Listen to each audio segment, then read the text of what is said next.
भिवंडी महापौर चुनाव से पहले शहर की राजनीति में तेज हलचल हो गई है।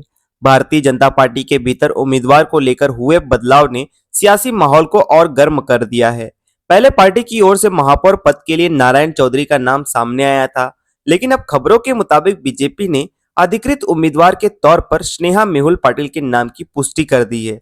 इसी फैसले के बाद नारायण चौधरी की नाराजगी खुलकर सामने आती दिखाई दे रही है और स्थानीय स्तर पर इसे बड़ी राजनीतिक संकेत के तौर पर देखा जा रहा है। इस पूरे मुद्दे को लेकर अंजुर फाटा स्थित कार्यालय में आयोजित प्रेस कॉन्फ्रेंस में नारायण चौधरी ने मीडिया के सामने अपनी बात रखी। चौधरी ने कहा कि लगातार बैठकों और बातचीत के बावजूद उन्हें सहयोग नहीं मिला। राजनीतिक जानकारों का मानना है कि उम्मीदवार बदलने का फैसला भिवंडी की सत्ता समीकरण को प्रभावित कर सकता है। यह भी सवाल उठ रहा है कि क्या यह नाराजगी पार्टी के भीतर किसी बड़े बदलाव का संकेत है या फिर चुनावी रणनीति का हिस्सा। फिलहाल शहर में महापौर की कुर्सी को लेकर जोड़तोड़ तेज है और सभी दल अपने अपने समीकरण मजबूत करने में जुटे हैं। अब नजर इस बात पर टिकी है कि बीजेपी की ओर से आगे क्या आधिकारिक बयान आता है, नाराज नेता का अगला कदम क्या होगा और इस घटनाक्रम से महापौर चुनाव के परिणाम पर असर पड़ेगा। भिवंडी की राजनीति में बढ़ती सरगर्मी के बीच आने वाले दिनों में तस्वीर और साफ होने की उम्मीद है। मैं सभी पत्रकार बंधुओं का स्वागत करता हूं। आज आपको इसलिए इस दर बुलाया कि भारतीय जनता पार्टी ने मुझे नगर सेवक बनाया। उन्होंने मेरे को महापौर का कैंडिडेट भी बनाया।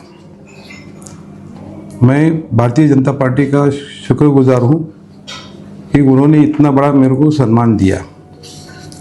मैंने पूरी कोशिश की कि सहयोगी पार्टी को लेकर मैं ये गठबंधन की सरकार लेके महापौर बनूं, मगर मेरी सहयोगी पार्टी ने मुझे कोई भी मदद नहीं की।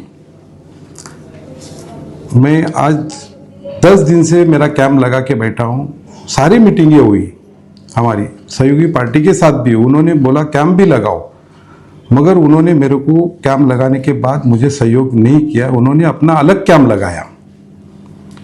काफ़ी दिन से बातचीत चालू है, मगर उन्होंने कोई मुझे सहयोग नहीं दिया। मैं और कुछ मेरे पार्टी के कुछ लोगों ने मुझे सहयोग नहीं किया, इसलिए मैं आज आपको इधर बुलाया हूँ। अभी मुझे एक पत्र पार्टी की तरफ से मिला, उसमें अधिकृत उम्मीदवार स्नेहा मेहुल पाटिल को उम्मीदवारी दी। मैं इसलिए आपको यहाँ पे बुलाया हूँ क्योंकि मैं आज कुछ एक डिसीजन लेने वाला हूँ कि मैं भिवंडी सेकुलर पार्टी के साथ मैं चर्चा करने जा रहा हूँ।